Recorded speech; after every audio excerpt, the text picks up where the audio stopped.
Welcome everybody. My name is Katie Koscielak and I'm one of the co-presenters for this presentation.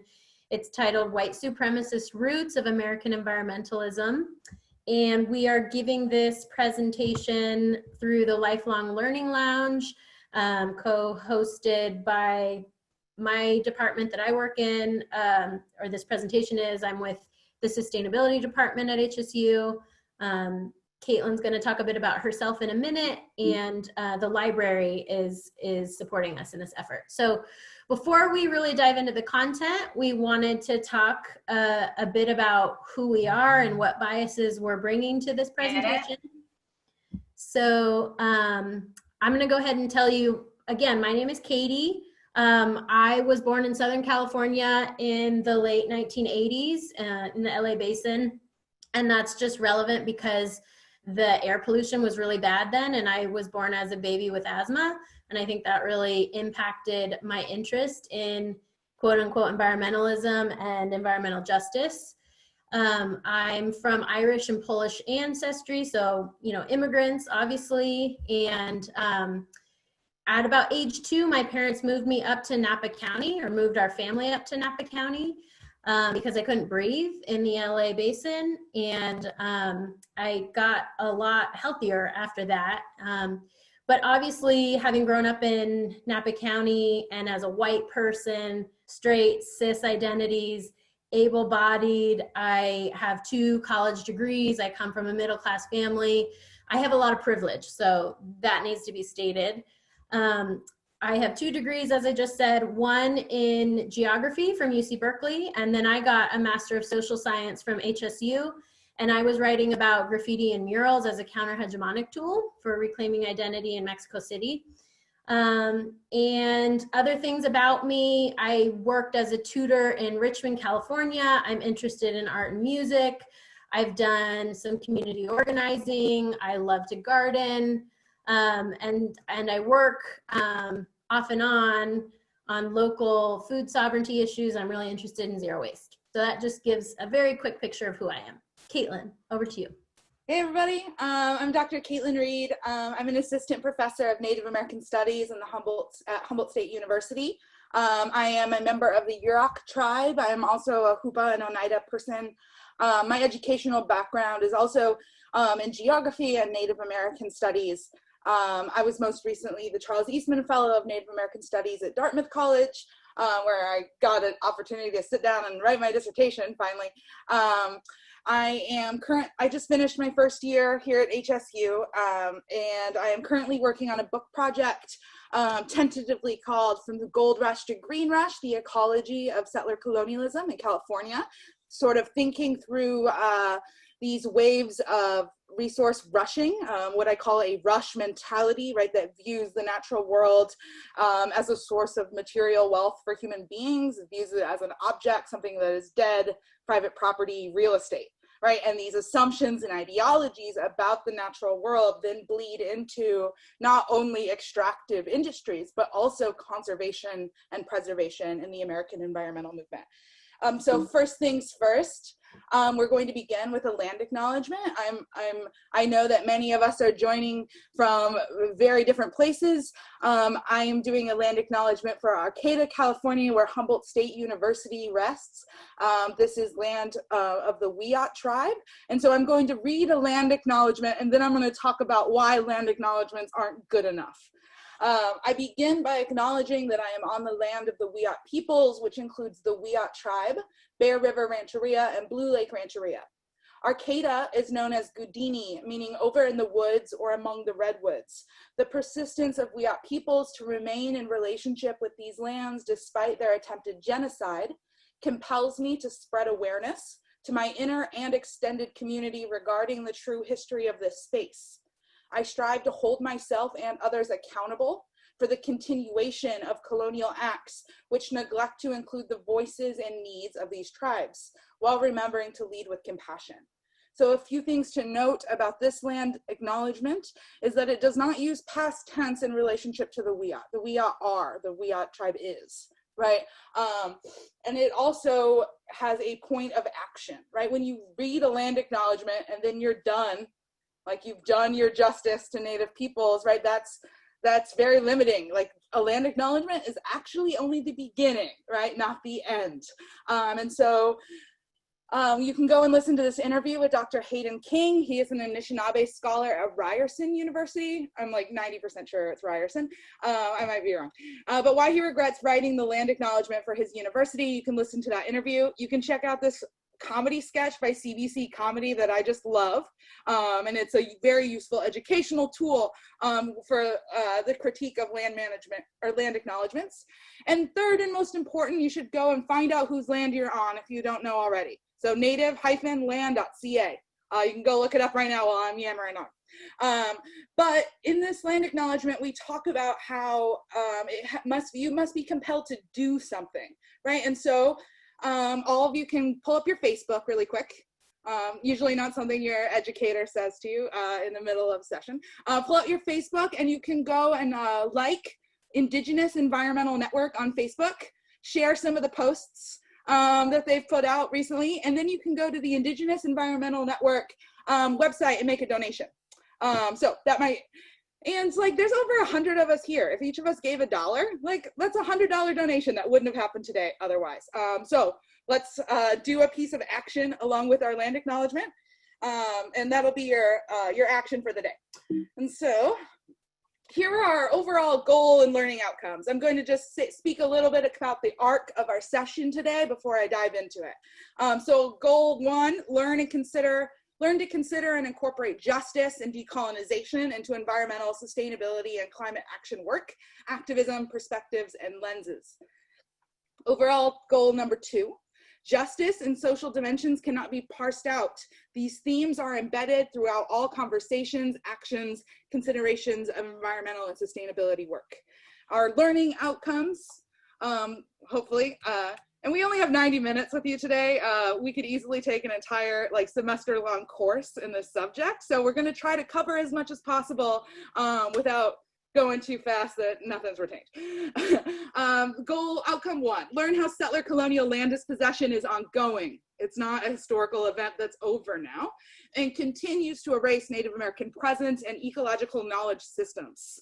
2, learn how the fathers of American environmentalism were proponents of white supremacy, and this concept remains embedded within contemporary movements. And 3rd, learn how contemporary environmental tropes, discourse, and epistemology continue to rely on settler colonial orientations to land that separate humans from nature. And so we just made this slide to illustrate 3 concepts that we will be talking about at length during today's session. And we've provided additional links if you'd like to read more about these concepts. So take a screenshot real quick, and you can save these links for reading afterwards.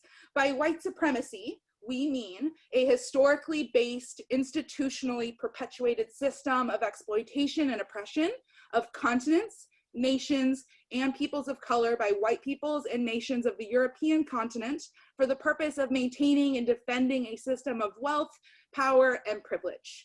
And so the interconnections between white supremacy and settler colonialism are also a conversation in itself. They cannot be conflated, however. There's a scholar named Andrea Smith. Her argument is that settler colonialism is a pillar of white supremacy. And so they are obviously very interconnected, and we need to understand them in tandem, but they are not the same thing. Settler colonialism, a continuous set of structures designed to claim land and to do whatever is necessary to erase Indigenous claims to land and to do whatever is necessary. Should have edited. Okay, it's Monday. To erase Indigenous claims to land, territory, and history. This can be considered one of the pillars of white supremacy. Smith argues the other pillars are slavery and war. These are then linked to logic. So settler colonialism is linked to the logic of genocide, right? Slavery is linked to the logic of capitalizing bodies for labor, and war is related to this concept of Orientalism taken from Edward Said's work. Here's a great little chart that it was made by a medical doctor professor at USF, or University of California, San Francisco, and she kind of links through the relationships between these different systems of oppression. So I just think it's an incredibly useful visual resource. And then our third key term for today's session is environmentalism, a predominantly white social movement focused on the welfare of nature, an environment that seeks to conserve and preserve elements of ecosystems, like specific animals and plants, or entire habitats like rainforests. Often, these movements are frequently in tension with Native American nations. Here's a link to an article about just one example of such a conflict. So, our talk today is focused on white supremacy and American environmentalism. I think we can all agree that to be a successful environmentalist, we should all be well educated in the environmental history of that place, right? I think that's a fair assessment. But too often this history begins with colonization, and what becomes before that is prehistory, and this strategically erases Indigenous presence and knowledge of place, which if you want to take a place and call it your own, this is strategic to do because you want to perpetuate the idea that this is an empty place or that the peoples living there are so primitive that they didn't know what they were doing and we had to take it from them for their best interest. Okay, so today I'm going to be discussing Native American relationships with land and explain an important analytical lens that we use within Native American and Indigenous studies, settler colonialism, and specifically settler colonialism's orientation towards land and how this manifests in both extraction and conservation enterprises, in hopes that this gives us a new lens and a new vocabulary in which we can discuss environmental politics. After that, Katie is going to dive into the key figures in the American environmental movement, discuss environmental racism and emerging environmental justice movements. At the very end of our session today, we will have about 15 minutes to get into small groups and reflect and discuss with each other what we're feeling, what we're thinking, and have an opportunity to talk to like human faces. And then we will have at least 10 minutes at the end for a moderated Q&A. So if you have questions, please use the, oh, I don't think we have a Q&A feature on this chat, but you can put them into the chat and we will have our moderator compile those questions. And so before I dive into my portion of the talk, I want us to do a quick journal exercise and like warm our brains up. I don't know about all of you, but I've been staring at my computer screen in a Zoom call since 10 a.m. this morning, and I would like a minute to just like think and let my brain come back. And so this is what we're going to do. We're going to take, we're going to do it for the length of this song. So feel free to grab out a scratch of paper if that's convenient. If you want to type on your computer, that's cool too. We're going to do a word association. I want you to brainstorm a list of words that you associate with environmentalism, nature, and or wilderness. If you think there's another significant word that you want to do this activity for, that's cool too. And then secondly, do you know whose land you're on right now? If the answer is yes, we want you to bullet journal everything you can think of about those peoples. If the answer is no, take this time and go find out. nativeland.ca.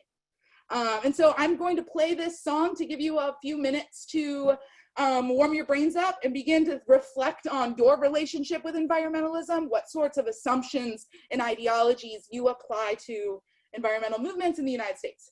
So I hope you enjoy this song. It's called Land Back by a tribe called Red, featuring Boogie the Beat.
going to turn off my sharing computer sound. Okay.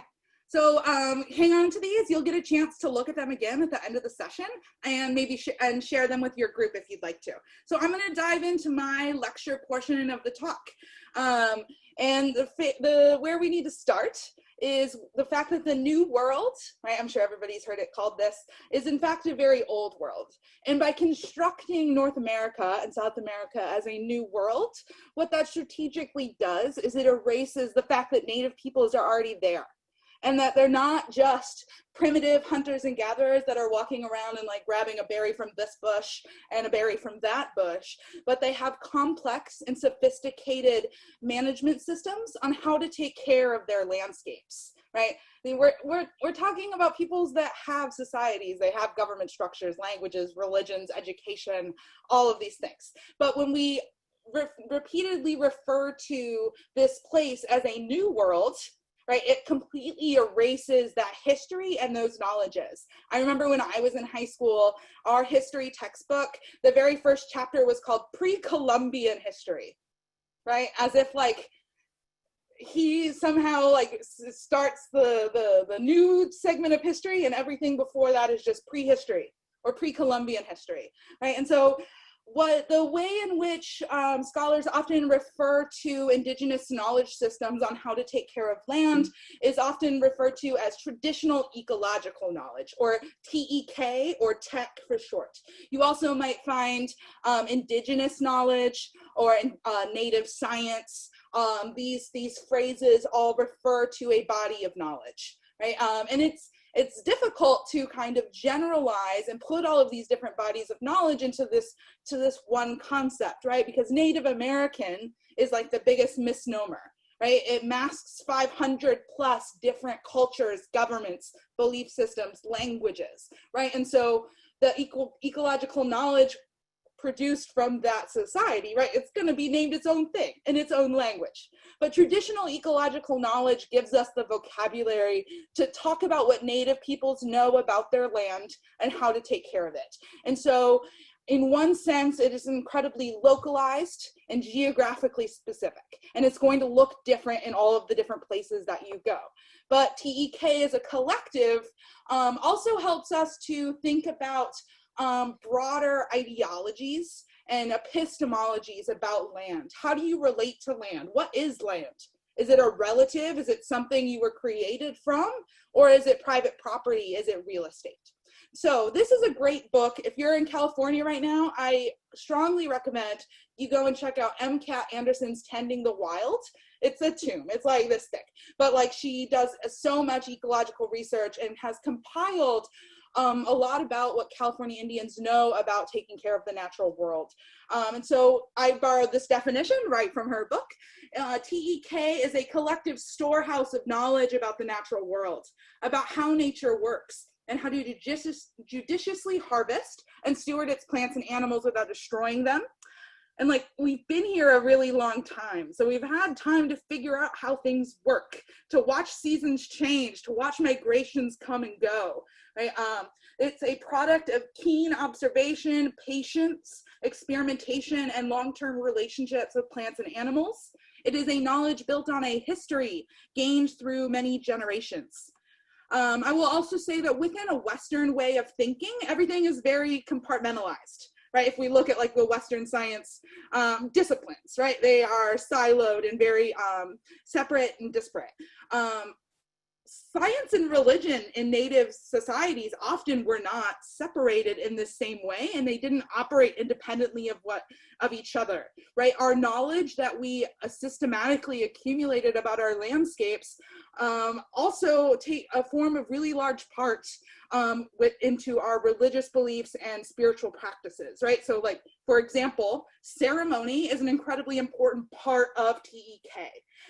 Traditional ecological knowledge. And so as environmentalists or environmental scientists, we often want to take like the specific technique, the specific strategy, and extract it to be used by Western scientists or environmental movements. But when reality, TEK is much larger than that. It is not a singular practice, but that practice is embedded within a worldview that views land in a much different way than the settler state does. Okay. And so land is important. It sustains us, literally. It gives us all the things we need. Melissa Nelson edited a book called The Original Instructions, and this has, it's an anthology, and it has chapters from Indigenous peoples all over the globe talking about the ways in which their creation stories, their oral traditions, their oral histories give them a source of information about how to take care of the world. There's a great Indigenous Australian scholar named C.F. Black. She wrote a book called The Land is the Source of the Law. And it's actually the land itself that gets to decide what the law is. So I don't know if we have any environmental lawyers in the house, but like my perspective as a Native American Studies scholar is that it's incredibly naive for human beings to think that we get to create the laws by which an ecosystem is governed. So I'm a Yurok tribal member. We depend on the Klamath River and the salmon that flow through it. Like there are original instructions about how to take care of that place. One of the things you don't do is divert all of the water out of the river. One of the things you don't do is you dam it, right? And so when you violate natural laws, the original instructions, you get natural consequences, like the largest fish kill in American history, right? I'm gonna speed up a little bit here. Land is identity, right? It gives us a sense of purpose, who we are. Land is ancestral connection. Land as healer, ceremonial cycles are tied to our land bases. Land as moral responsibility, right? It's not a piece of property that you own, but something with agency that you are entitled, that you are required to take care of because it sustains you. And if you don't engage in that reciprocal relationship, it isn't going to sustain you anymore. Right? Land as mother, women as first environments. Here I'm thinking about the unique ways in which women are connected to ecosystems, but also uniquely experience the environmental impacts of contamination and other like spoliation, right? Also, and then like this impacts all human beings because everybody lives inside of a woman, right? And then also land is a source of knowledge, a living knowledge. This quote is just really impactful to me. I think it really does a great job of iterating kind of the importance of land, not only like as an ancestor and the thing that like created you, but also as like this theoretical lens through which we understand the world. And so land has both material and metaphorical meaning for Native communities because many Indigenous cosmologies are inextricably linked to their land bases. The importance of land stretches far beyond its role as the space on which human activity takes place. For Natives, it is a significant source of literal and figurative power. Within Native studies, land has been theorized as the living entity that enables life. And so this is my preface on proving that one, Native peoples were here. Two, Native peoples took care of this place and had complex systems of knowledge about how to take care of this place. And third, Native peoples had significant relationships with land. Here's a great way of articulating that. Right, what you folks call natural resources, our people call relatives. And so Robin Wall Kimmerer, she's this great Potawatomi scholar. She wrote Braiding Sweetgrass, amazing book. She has this chapter called The Grammar of Animacy, right? And she's like, well, within like the environmental sciences, natural resources are its, right? And she argues that saying it turns a relative into a natural resource. And so I think the phrase natural resource is incredibly important to kind of to deconstruct and take apart. And so Vandana Shiva, she's a scholar from India, prolific, she has a lot of amazing work. She writes about how natural resources came to be.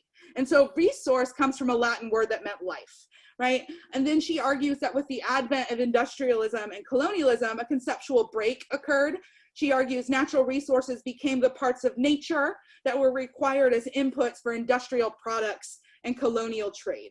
And so nature is stripped from creative power, turned into a container for raw materials, waiting to be transformed into commodities. And so for natural resources, then they have to be developed. And this creates this dualism between humans and nature. Since nature needed to be developed by humans, and people also had to be developed from their primitive backward states and embeddedness within nature, right? And so the production of natural resources is the transformation of nature into commodities. And Vandana Shiva, in her work, she links this to industrialism and to colonialism. And so from my perspective, you can't talk about environmental politics without also understanding like the legacy of colonialism and specifically settler colonialism in the places in question. So I'm gonna go to, so colonialism and imperialism, I'm sure you've like learned about this in high school, right? The triangle trade, like that sort of thing. So this is like old school, I call it old school colonialism. It's exploitation colonialism. Small amount of colonists whose main objective is to profit from colonies and resources and exploit indigenous labor, usually to the mother city, right? They want to go grab their stuff and go home. They're not interested in setting up shop in this new place, right? Settler colonialism, on the other hand, is vastly different. And so within settler colonialism, it is land, not labor, that is key. Indigenous peoples are replaced by settlers, erased through genocide, assimilation, and interbreeding. Settler colonialists, instead of like the old school colonialists, are here to stay, and land itself is the profit. And so the singular goal of the settler state then is to eliminate native to gain access to land. Okay, and so I get a lot of students in my class and they're like, what? Why didn't we ever learn about settler colonialism in K through 12, right? My response is that you did, they just didn't call it that. They called it this. If we were all in a room together, I'd ask you all to raise your hand about who learned about manifest destiny. My guess is the vast majority of you did, right? And we can all, like, let's say it together to our computer screens. God-given right to land, right? We learned this in 3rd grade, and then they tell you again in 4th grade, and then they tell you again in 5th grade. And like, I think it's really important to note when we learn about manifest destiny, right? Often in elementary school, before we're given the analytical and critical abilities to deconstruct this idea and in terms of its validity, right? Does anybody have any evidence that God gave settlers the right to North America? Like, there's no text, there's no video, there is no evidence. Somebody made it up, right? It's first coined by John O'Sullivan. Manifest Destiny first appeared in an article entitled The Great Nation of Futurity in 1839. He writes, "Our national birth was the beginning of a new history, the formation and progress of an untried political system," which they stole from the Haudenosaunee, "which separates us from the past and connects us with the future only. And so far as regards the entire development of the natural rights of man in more political and natural life, we may confidently assume that our country is destined to be the great nation of futurity," right? Because white people get to settle it, right? And so we can't divorce these logics from white supremacy and the notion that it is in the good of all humanity that white people replace Native Americans. So this is a painting called American Progress. It's painted in 1873. I'm going to give you guys a couple seconds to just look at it because there's a lot of details. So feel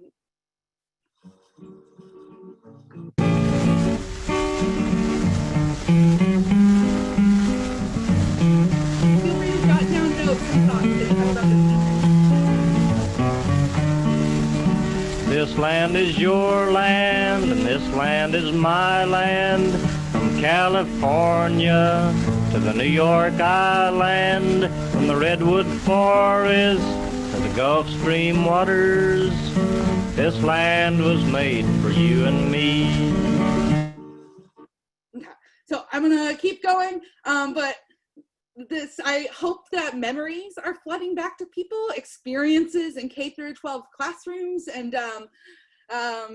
I hope that some of the material today can give us the vocabulary to kind of disentangle all of these things that are taught to us very, very young in school, right? If we got an accurate history of like the genocidal nature of colonization, it'd seem really strange to students that they're forced to stand up and say the Pledge of Allegiance every single morning, right? And so Leanne Simpson, she's a Anishinaabe scholar. She wrote this great essay called Land as Pedagogy that you should all go read because it's terrific. But one of the arguments she makes in that essay is that state-sponsored educational institutions in the United States, the goal is not to produce critical thinkers. The goal is to produce another generation of people willing to uphold settler colonial structures. So that's why we get indoctrinated with manifest destiny. That's why they make you stand up and say the Pledge of Allegiance every day. And that's why we learn that Native peoples were primitive hunter-gatherers that are all dead now. Okay. So it's, right, it's free real estate. That's how they pitch it, right? Okay. So the most important concerns of settler colonialism is land, water, and resources.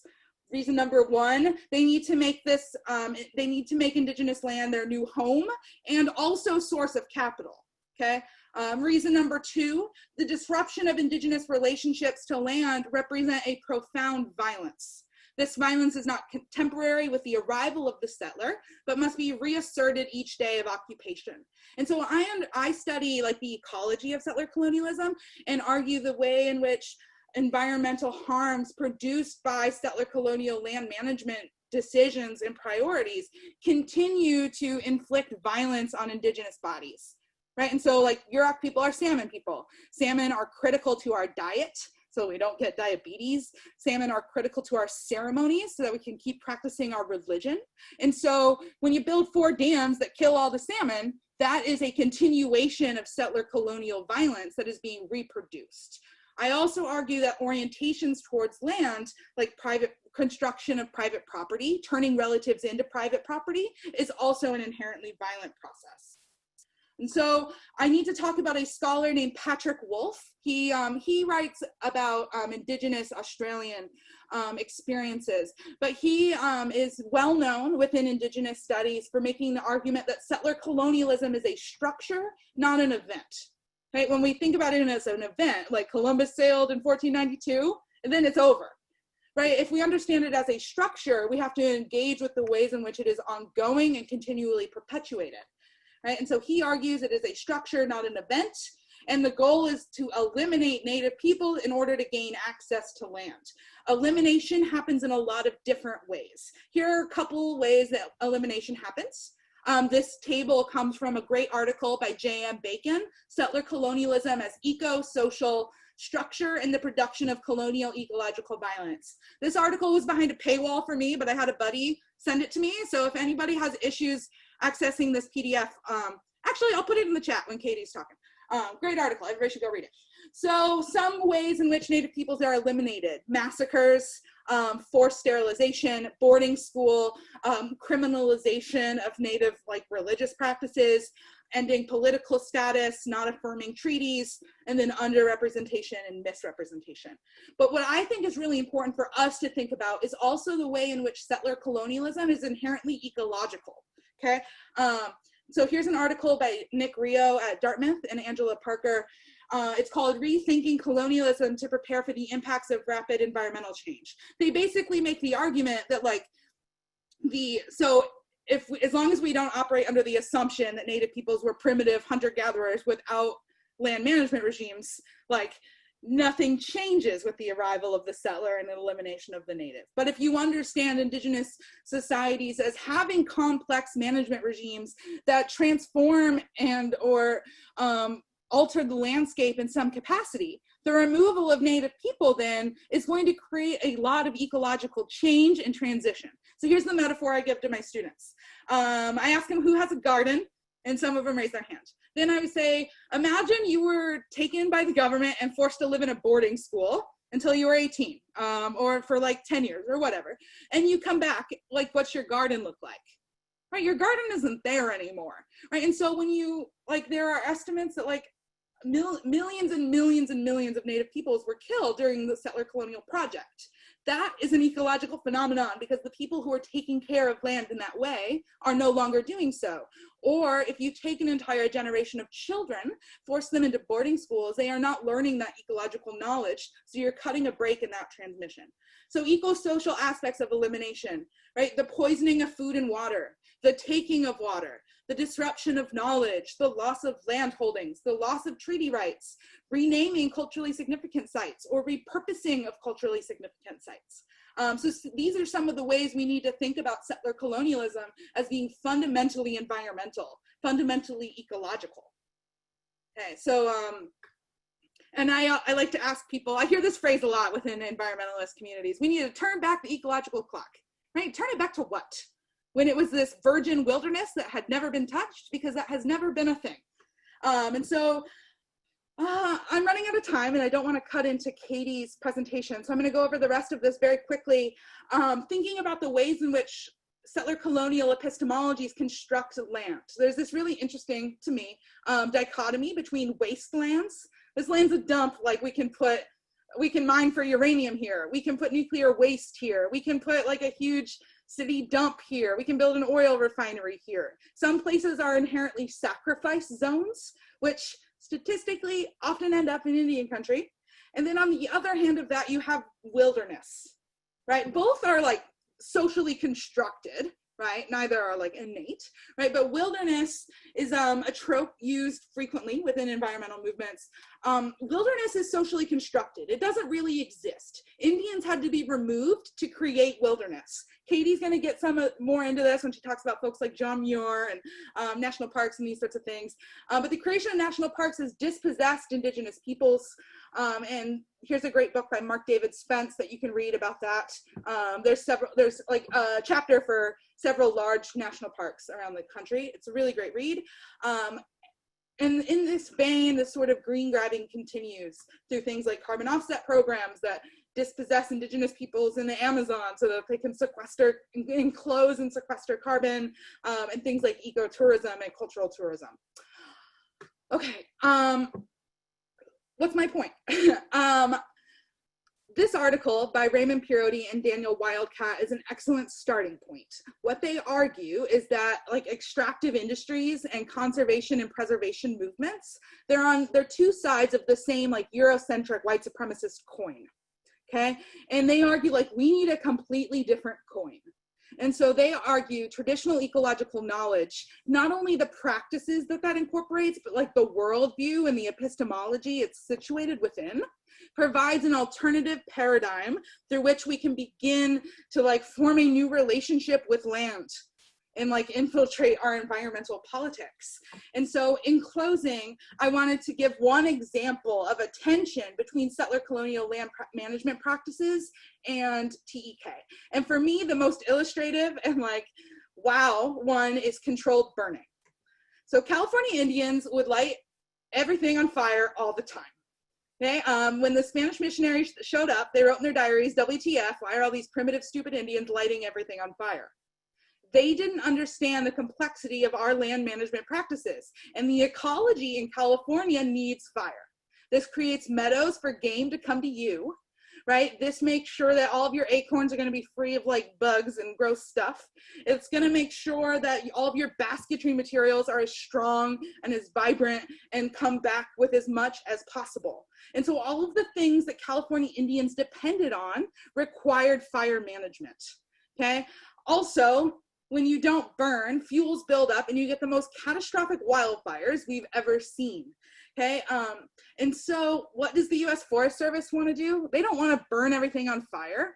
Like they want timber. They want to extract as much timber as humanly possible because the goal is profit, not to live in a forest and be able to feed yourself, right? And so we must understand fire suppression in the state of California as a way to make sure Native peoples couldn't feed themselves, couldn't build their homes, couldn't do all of the things they've always done. And so when you understand the legacy of settler colonialism, beloved figures like Smokey Bear, right, you realize, whoa, these are symbols of white supremacy because they are divesting Native peoples from land management practices, criminalizing their land management practices. Like if an Indian goes to light stuff on fire so she can make awesome baskets, she'll go to jail, right? Fish and Game will arrest her, okay? And so we need to understand fire suppression as a way to politically and socially oppress Native peoples. For more information on the relationship between fire suppression and settler colonial ecological violence, go read chapter 2 of Salmon and Acorns Feed Our People by Kari Norgard. You can buy it right there. Okay, I'm gonna stop my screen share and turn it over to Katie, and I'm really excited for the discussion at the end. Thank you so much, Kaitlin. Oh my gosh, I just want to applaud you for all that you are doing as a scholar, and she's gonna talk more, people, so don't worry. My name is Katie. I'm gonna jump in for a short portion of this presentation. I want to give a quick disclaimer that I don't have a PhD and I would not consider myself an expert in the content I'm going to share. It's just information that I've learned along the way. So I did do a lot of reading about environmental justice and a lot of the themes we're going to talk about when I was in grad school and as an undergrad. but I didn't write a dissertation on this. So I'm just sort of passing along things that I've been taught by other people. So wanted to say that. Also, a couple of questions in the chat. People are saying, you know, can we see these slides? We're gonna do our best to post those online, and we're recording this, so we're gonna try to post the recording as well. And there will be a time for questions at the end. Okay, so I'm gonna go ahead and share my screen now. Just give me 1 second. Let me go into present mode and then share my screen. Share screen. Okay. Okay, let's see. How do I present this? Let's see, present. Okay. Can folks see my screen? Yes, looks like it. Victoria's giving me a thumbs up. Okay, so I am diving in right here. We've learned a lot from Kaitlin, and again, this is a short amount of time to try to cover a lot of material, but I'm diving into this portion now where in America we start talking about an environmental movement, or that sort of terminology becomes known and common. And there's this great book that Kaitlin actually turned me on to, As Long as Grass Grows, the Indigenous Fight for Environmental Justice from Colonization to Standing Rock. I'm now a disciple. I'm learning a lot. But what I wanted to point out this quotation here, you know, many historians trace the genealogy of the modern environmental movement to the ideas of mid-19th century naturalists and the creation of the national park system and the preservation movement that started it, born from Manifest Destiny. The preservation movement was deeply influenced by a national fixation on the imagined pre-Columbian pristine American wilderness and the social Darwinist values of white superiority. So what I'm now talking about is this birth of what we call American environmentalism. And there are a couple of very well-known white dudes who really sort of jump-started this movement that we now know as environmentalism or conservation, preservation. And so it's important to know a little bit about them and what they were doing and why they were doing it. So the first one I want to point out is this person named Madison Grant. There's his photo there. In the late 1800s, he was a Manhattan aristocrat. He went to Yale, he went to Columbia Law School, and he was a zoologist. So he was practicing, you know, science as an epistemological study, which is kind of how do we create knowledge? How do we create truth? He was a scientist. And he was studying these ecological systems, right? Zoology. He helped create the Bronx Zoo. He also started some of the first kind of preservation organizations to protect bison, redwoods. He helped create the national parks, game refuges. And so, you know, where I'm coming into this is that I kind of was raised in a white household. I had a white grandfather, white mother, white family. And I was sort of taught, as probably some of you were, that conservation was this great thing, right? And so what I knew about the beginning of this movement and these men really kind of stops at that first half of the slide. They created these national parks. What I was not taught, and I later found out, and I actually was in a presentation in the role of my job as a sustainability officer at HSU, I went to a conference down at Santa Barbara, and I was in this presentation from a UC Santa Cruz professor. And this professor was talking about how, oh, also, by the way, these guys were white supremacists. So literally, Madison Grant wrote this book called The Passing of the Great Race. And it really became the formative text for white supremacy. And it contains this theory that says, you know, there's this racial bloodline of the Nordics, and they are kind of a natural aristocracy. They are marked noble by God, and we need to preserve that bloodline by any means possible. it's really important to say this became kind of the Bible for Adolf Hitler and the genocide that he perpetuated in Europe. And so Madison Grant, as one of these formative conservationists in America, you know, not only was abstract in thinking about white supremacy, but he wrote the book on it. It's explicit. He said it. He's also then lobbying for anti-immigration laws and preaching, you know, about how we need to force certain people to be sterilized. He was against interracial marriage. So this is really explicit in the work that he was doing and how he was making real in the world via laws, you know, how to perpetuate his thinking. He worked really closely with Teddy Roosevelt. So many people are aware of Teddy Roosevelt. Again, as a white person in the public school system, K-12, I was sort of taught Teddy Roosevelt was a great guy. He came up with conservation. That was a really important theme in the family I was raised in. But we really need to recognize and think about the fact that Madison Grant, Teddy Roosevelt, I'm going to talk a little bit about Gifford Pinchot. We're going to mention John Muir. You know, these people are trying to perpetuate this idea of conservation. So creating these spaces, they wanted to do it so that they could control those spaces. Teddy Roosevelt in particular was really into big game hunting. So he wanted to create these spaces where big game could be preserved so that he could have access to it and people like him could have access to it for the types of leisure activities that they wanted to do.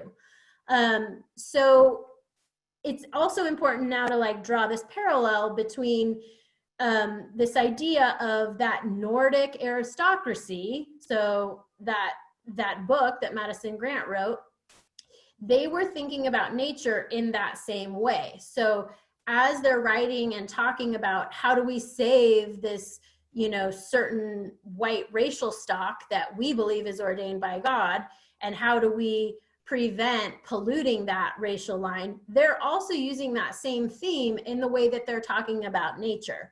So they see some of this big game, the moose, the mountain goat, the redwood tree, as a parallel kind of metaphor for what they're talking about with race. They don't want these sort of noble creatures to be declining as well. And so it's a conservation that's really predicated on white supremacy and privilege, and giving privilege to certain kinds of people and erasing certain kinds of people, Indigenous people, Black people, people of color from those landscapes and from those spaces. And these are themes of control, dominance, power, nature as a hierarchy, with those white guys on the top so that they get to control and dominate these spaces and this landscape. And so we need to think about the way that this logic path has created a legacy that persists today. So real quick, I'm going to touch on Gifford Pinchot. He is well known as kind of the father of contemporary forestry. He started the Yale School of Forestry. And Gifford Pinchot was a eugenicist. I have a slide on eugenics next, but it's essentially the concept of maintaining pure bloodlines, right? Going back to that idea of the Nordics as this aristocracy that needed to be preserved. John Muir is another formative figure in the American environmental movement. Probably if I asked you all to raise your hand, who's heard of John Muir? Most of you would have heard of John Muir. But it's also really important to recognize that John Muir is really perpetuating these themes Kaitlin was talking about, of erasing Indigenous people from the landscape and keeping the landscape pure, keeping nature and wilderness, you know, void of humans and of certain kinds of humans. So there are very particular quotes of Muir saying that he didn't care for Indians. And I've got a couple of those here on the slide.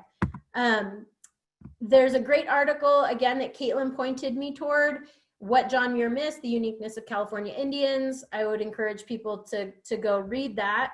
Kaitlin, did you want to dive in and say anything else about these folks before I move on? I know you have some really important perspectives.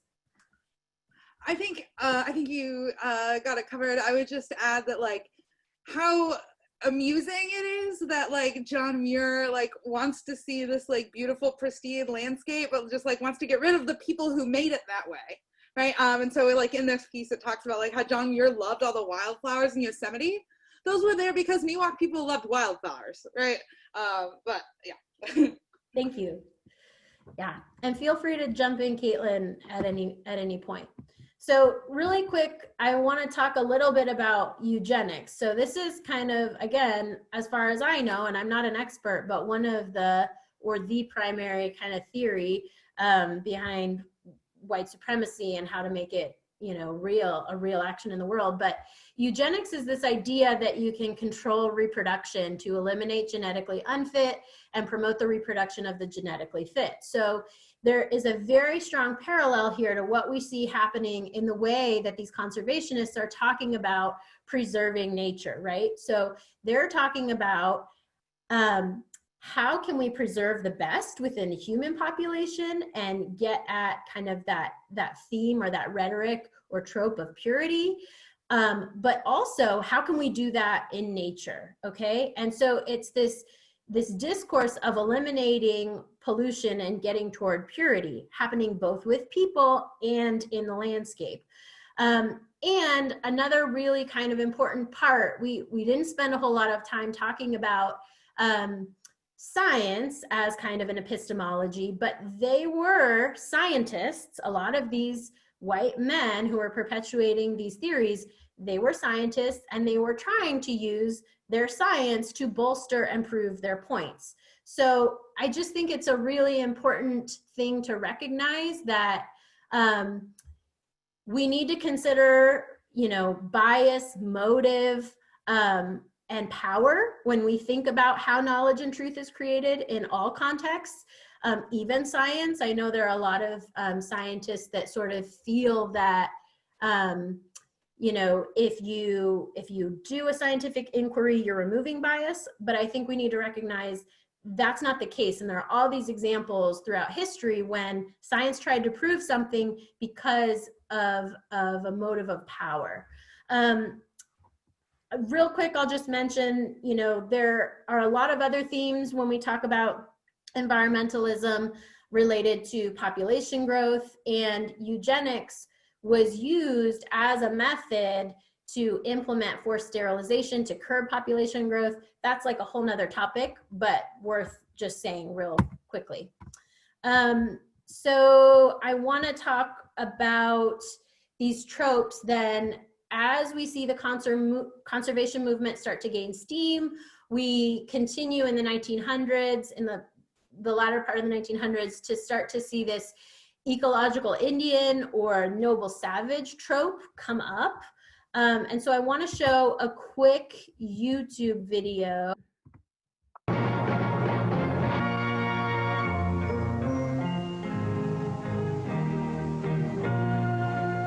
Some people have a deep, abiding respect for the natural beauty that was once this country. And some people don't. People start pollution. People can stop it.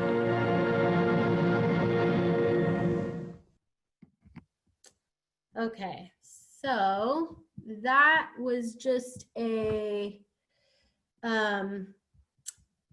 really quick video that gives people an idea of what that ecological Indian trope or that noble savage trope kind of looks like. I'm going to go back to my slides. Just bear with me as I work on that real quick.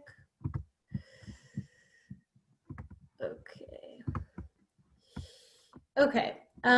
So the noble savage was a recuperated version of the ignoble savage, the wild beasts of the forest who needed to be excised from the environment because they were obstacles to progress. So this is a quote that Dina writes about in that same book, As Long as Grass Grows, that Kaitlin pointed me toward. It's worth critiquing, right? So this is when we start to see this trope as the Indian as this really lovely kind of one tier in all of this traditional costuming, then what we're looking at is kind of a referral back to all these different ways that settler colonialists had really been thinking about and talking about Indians and viewing Indians. So what I need to share here is, when we think about this in a critical way, we need to realize that that trope, it really temporally bounds Native people in the past. So it's not dynamic. It's not thinking about Native people or Indigenous people as having all this different complexity in the present and being here now. It really oversimplifies all of those complex land management, cultural relationships, all the things that Kaitlin was talking about in relationship to land. It gives Native people, or it makes that symbol of a Native person some kind of a fetished image, and it completely erases all the white supremacist genocide, violence, dispossession, all of the settler colonial interactions with this whole complex culture of people and practices. None of that becomes visible in that ecological Indian trope, right?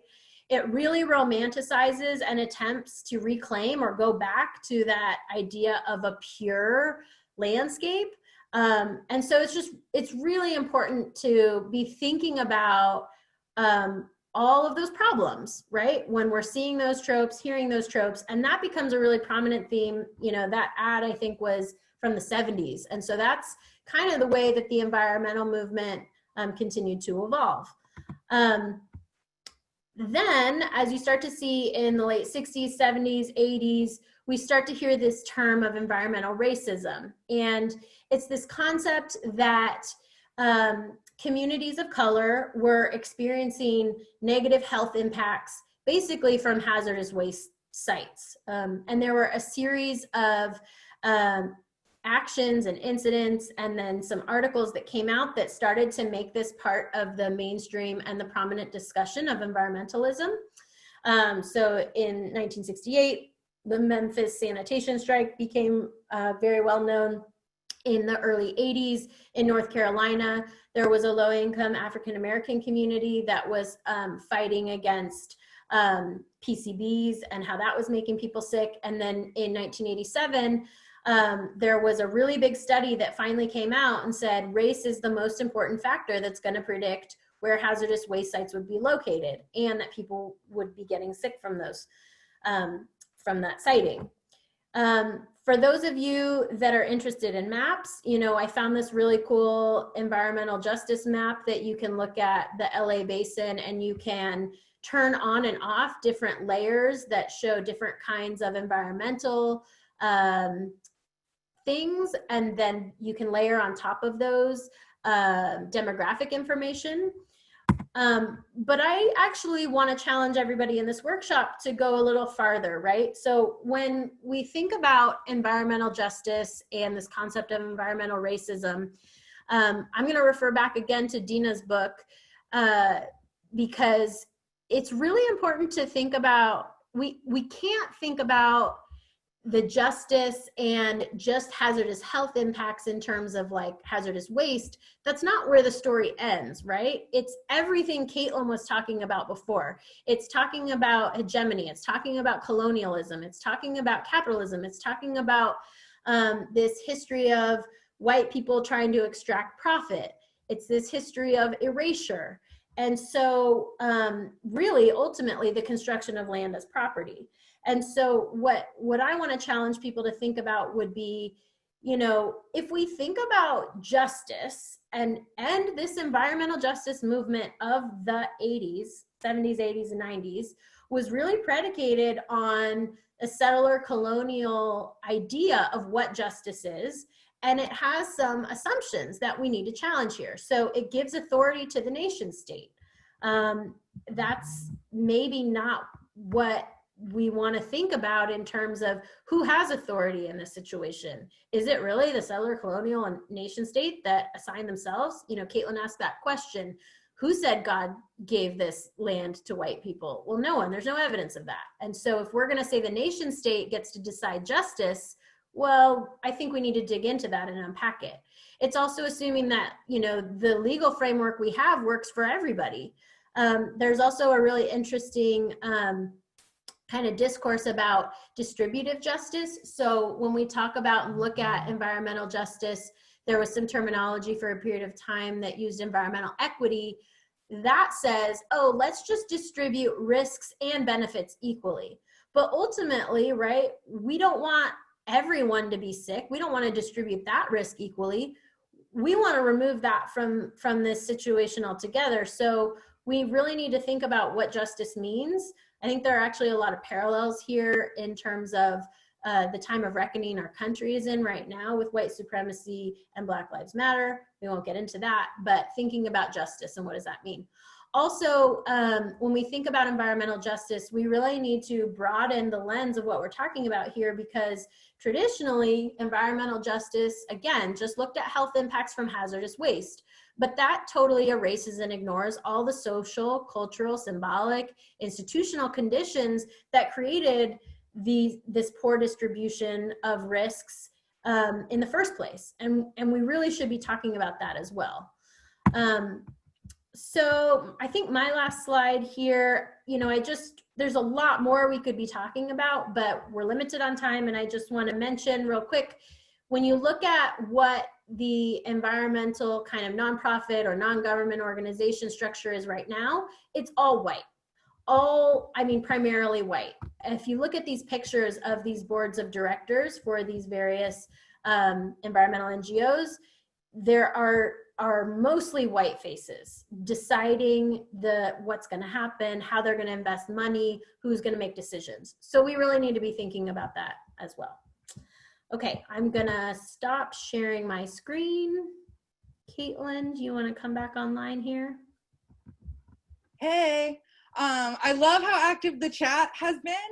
Thank you for that. So we're going to give you guys some time to talk to each other. So before and I hope this is not the last conversation. This is the first of many conversations. We made a slide with some discussion prompts, but honestly, feel free to take this time and use it in however you would like. If there's something you just really want to talk about, feel free to do that. I'm going to screen share this presentation, and here is, so we just have some ground rules. You get about 15 minutes and we'll bring you back. You get the opportunity to reflect and discuss the material we have just presented. Here are the ground rules. Be respectful, right? It's okay to disagree on something, but as long as that disagreement is in the vein of we're all working to dismantle this structure together, right? We need to understand each other as allies that will help us in the work that we do. So I want you guys to meet some of the people in the room and make sure everybody gets an opportunity to share. Right? I'm a talker. I will talk all day long. So try to be cognizant of other people in your group that might not have shared yet. So here are some of the prompts that Katie and I have brainstormed. But again, feel free to talk about what you want to talk about. Introduce yourself to your group. What brought you here today? Please share some of the words you brainstormed in the opening exercise. Hopefully you guys still have that handy. Are there any words you're thinking about differently now? Are there any words you might remove? Are there any words you'd add? So just kind of reflect on the thoughts you had about environmentalism and wilderness and nature coming into this session. And then lastly, in what ways do you envision the material presented today impacting or influencing the work that you do or aspire to do? I'm also going to put this into the chat. It's not specific to the Northeast. It's a file. So Oxford Press does these giant bibliographies. And, oh, hold on. Zoom's telling me I need to connect to Google Drive to share this with you. Our Oxford Bibliographies has they compile bibliographies, but one of them we did was on Indigenous ecologies. And so essentially it's this giant annotated bibliography that has resources about Indigenous peoples and traditional ecological knowledge from all over the globe. And so my guess is that there will be something about the Northeast in there, but I will share that. Zoom is just giving me a bit of an issue right now, so I'll do it before we leave today. Katie, did you have anything to add on to that question, or should I go to the next one? Go to the next one. What was the name of the book about fires? Tending the Wild will talk a lot about fire. And I think Kat Anderson has written other books about fire. So go to Google Scholar, type in Kat Anderson. I think it's called Forgotten Fires. Does that ring a bell to anybody? I think she has a book called Forgotten Fires that she wrote with somebody else. I can't remember who her co-author is, but that'll talk a lot about fire management practices within the state of California. Next question. Anything to add onto that one, Katie? This one will probably be better for you because I'm not quite sure. Do you know about any papers about Roosevelt and masculine panic at the closing of the frontier and the creation of national park systems? I'll throw that one over to Katie. It's a good question, but no, I'm not aware of articles, but if anyone else in this session, we've got, 100 people, if anyone else has a link they want to drop in the chat, that'd be great. And I'm writing down masculine panic as something to research myself. Sorry. Okay. All right. My computer finally let me bring this document up. I'm putting it into the chat right now. It's called Indigenous Ecologies.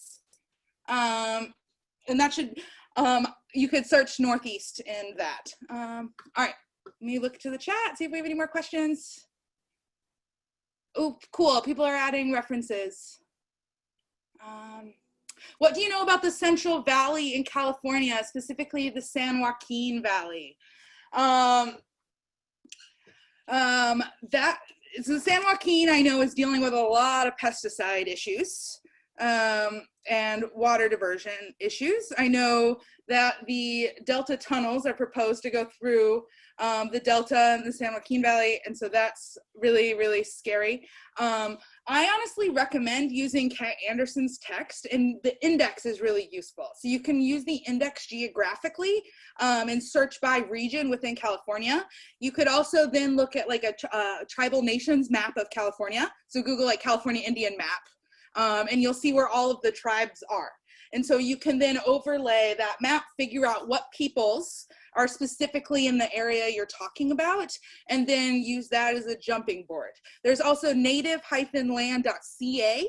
If you type your address into it, you'll see exactly what tribe, whose land you're on.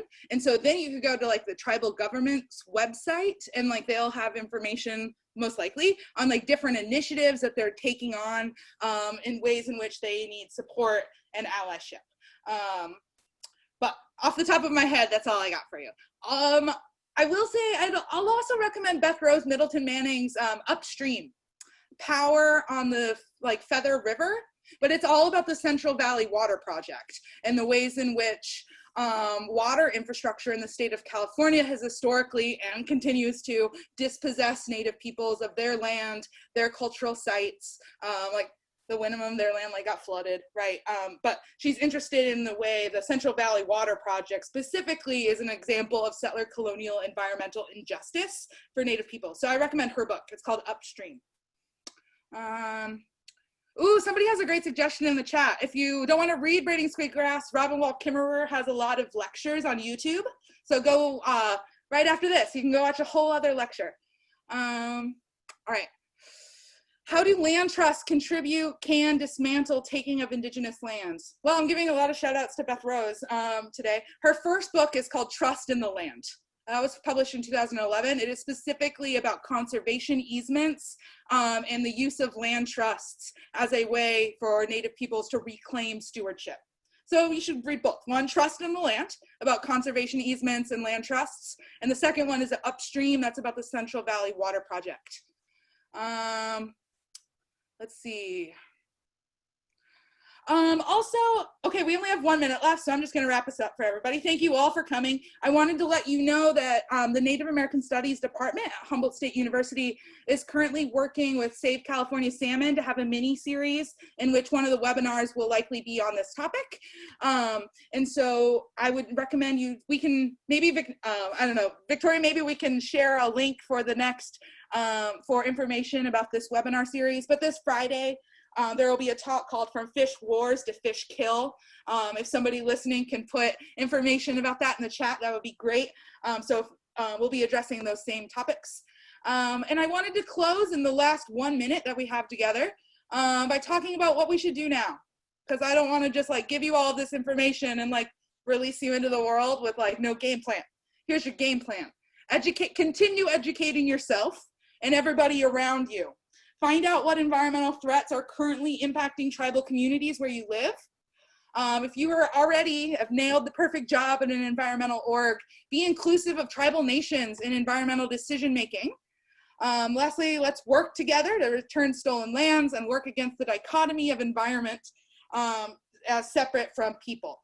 And so I bet a lot of people out there are like, I want to improve the environmental quality of the places I live. Well, research shows the best way to restore environments are to give them back. And so we need to understand decolonization and land return as one of the most critical avenues of environmental justice.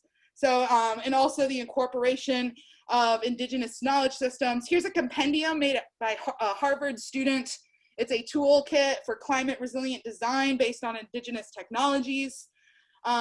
Dan Wildcat in his book says, in Red Alert, he says, the thing we need to do to solve these problems is not develop more technologies. It's actually much more difficult. It's completely changing our social climate, our worldview, our assumptions about how we should understand land. So lastly, we can't keep treating Indigenous knowledge as a backup plan.